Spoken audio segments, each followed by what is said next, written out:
Thank you. Good morning. As you heard, my name is Matthew Steele. I'm someone, I live near Philadelphia, Pennsylvania, in King of Prussia. I'm here today to kind of share the benefit of sharing your story with other people. I had my first seizure when I was 1.5 years old, and I was a case that was not missed. They approximate I couldn't breathe for 3 minutes, and I was flown by helicopter to Children's Hospital of Pittsburgh. For the first 5 days of my life, I was not able to walk or talk, and the doctors were telling my parents I would stay that way the rest of my life. Luckily, some of the time doctors are wrong. That obviously is not the case.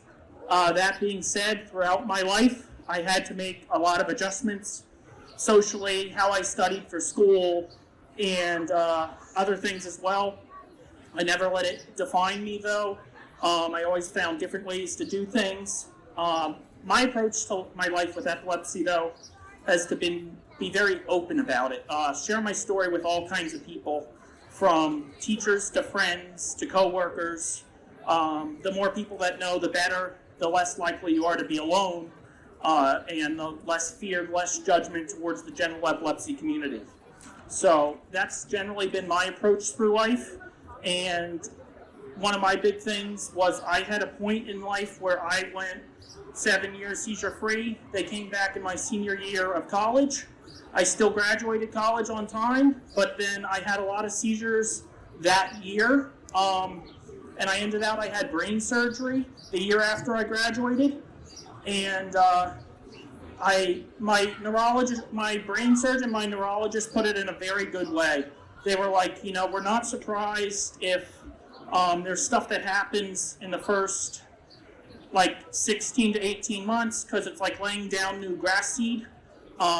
So that helped reduce some of the fear in my family as we were coming out. And yes, there was improvement. For me, improvement is a general term now, so it's not always the same for everyone. Things recently kind of took another turn.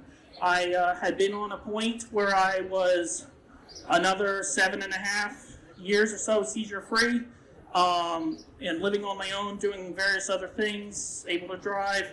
And then I had one come out of the blue on April 21st of this year, totally unexpected. So now life has changed a little bit, but I've adapted to things through my whole life.